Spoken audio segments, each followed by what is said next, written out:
1700 বছর রাজত্ব কায়েম করেছিল একজন কুখ্যাত কাফের জালেম বাদশা, নাম তার সাদ্দাত। কি নাম তার? কি সাদ্দাত। সে ছিল জুলুম কারণে জুলুম, মানুষের উপর খালি জুলুম করত। একটা সময় যখন আসলো সে তো ভাবতে লাগলো আমি তো আর মরতাম না। 1700 বছর, 100 না 200 না কয়শো, 1700 বছর আমার রাজত্ব কায়েম হয়ে গিয়েছে, আমি তো মরতাম না। এই ধারণা করে নিজেরে নিজে খুদা দাবি করে বসলো। বলেন না নাউজুবিল্লাহ। খুদা দাবি করে নয়, ওই কুখ্যাত কাফের সাদ্দাত একটা সুন্দর একটা জান্নাত বানাইছিল। বলেন না আবার নাউজুবিল্লাহ। জান্নাতটা বানাইয়া উলঙ্গ বেহায়াপনা নারীদেরকে, দোলনা কারসি এমপি মন্ত্রী চেয়ারম্যানদেরকে নিয়ে জান্নাতকে প্রদর্শন করবে। কি প্রদর্শন? জান্নাত প্রদর্শন করবে।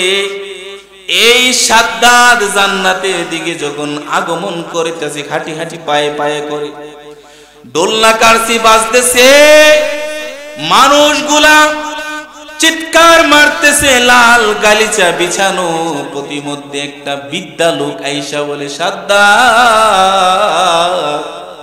তোমার সাথে আমার কিছু কথা ছিল, কথা বলার সুযোগ আসেনি।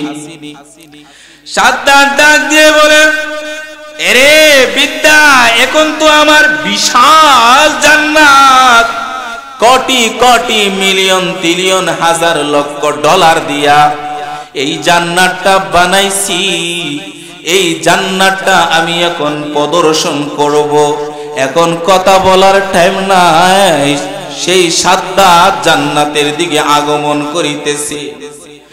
আবার বিদ্যালোক কানের মধ্যে আইসা বলে, সাদ্দাত আমারে চিনুনি, তোমার সাথে আমি কথা বলার জন্য কত চেষ্টা করলাম, তোমার সাথে কথা বলতে পারি নাই। আমি হলাম মালাকাল মাউত আজরাইল। সাদ্দাত হাউ মাউ করে কান্না, ভাই আজরাইল আমারে আর মাত্র 5টা মিনিট সময় দাও। সময় আসেনি। সবার কাছে সময় থাকলে আজরাইলের কাছে সময় নাই। আজরাইল ডাক দিয়ে বলে, ওরে বাদশা, কতবার তোর কাছে আসছি, তুই আমারে টাইম দেস না, আমি তোরে কিভাবে টাইম দিব, কিভাবে তুই বিশ্বাস করলে? সাদ্দাত একবার হাতে ধরে আবার পায়ে ধরে কিছুক্ষণের ভিতরে সাদ্দাতের রুহুটা আজরাইল কবজ করে নিলেন। সাদ্দাত সিটিয়াল ময়দানের মধ্যে শুয়ে গেলেন, মানুষগুলা স্তব্ধ হয়ে গেলেন, দোলনা কারসি বন্ধ হয়ে গেল। ও ভাই, একজন মন্ত্রী গিয়া হাতের শিরার মধ্যে টিপে, আরেকজন গিয়ে পায়ের শিরার মধ্যে টিপে।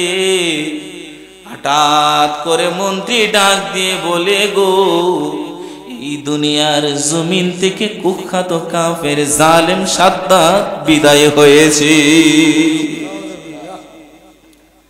ভাইরা আমার, দিলের কান দিয়ে শুনুন, কত রাজা কত বাদশাহ এই জমিনে আইলো, কেউ থাকতে পারে না। কেমনে মনে করো আমি আপনি থাকবো? হতে পারে আগামীকাল মসজিদের মাইক দিয়ে এলান হয়ে যাবে, আব্দুল্লাহ দুনিয়ার জমিনে না, আসরে এ জানাজার নামাজ পড়িতে যা। সাদ্দাত তার রাজত্বটা জুলুমে অনাচারে ভরপুর ছিল। যার কারণে সাদ্দাতকে মানুষ জালেম বলেছে, কাফের বলেছে। সাদ্দাতকে মানুষ, বেগাইর মানুষগুলা চোখের মধ্যে হাসি, উজ্জ্বল প্রফুল্লতা বেশি উঠেছে। এই জমিনের মধ্যেও কিছু মানুষ আছে টাকার গরমে মানুষকে মানুষ বলে মনে হয় না, মানুষকে মানুষ বলে মনে হয় না। মানুষদের সাথে যেইভাবে মনে চায় ওইভাবে ব্যবহার করে। এই জন্যই কবি বলেন, এমন জীবন করো হে গঠন, মরিলে হাসিবে তুমি, কাঁদিবে ভুবন।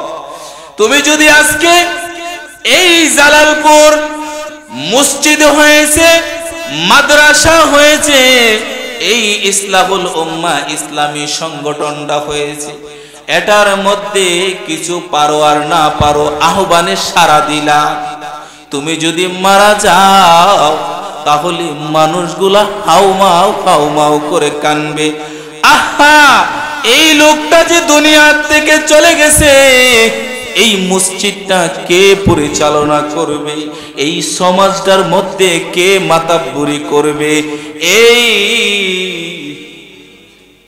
এই সমাজের মধ্যে সুস্থ বিচারের কাঠগড়ায় কে দাঁড়া করবে। এই জন্য ভাইরা আল্লাহ তাআলার কাছে বেশি বেশি নিজেকে পেশ করেন, আমি কি করলাম। পিছনের জিন্দেগিগুলো তুলে ধরেন, দেখবেন তো হিসাব পরিষ্কার হয়ে যাবে। আমি কি জান্নাতি নাকি আমি জাহান্নামী, জাহান্নামী যদি হয় আল্লাহর কাছে আমি কি হিসাব দিব। এই জন্য ভাইরা আমার, নামাজ পড়েন, এই দ্বীনি মজলিসে বসে পড়ুন। হতে পারে এক একটা কথা যদি আমার দিলে এবিট করে, আঘাত করে, হেদায়েতের জন্য এই কথাটাই আমার জন্য যথেষ্ট হয়ে যাবে। আল্লাহ তাআলা আমাদের সবাইকে, এই কোরআনের আয়াত আরো বাকি রয়ে গেছে, এই কথাগুলোর উপরে আমল করে সামনের জীবনগুলা পরিচালনা করার তৌফিক দান করুন।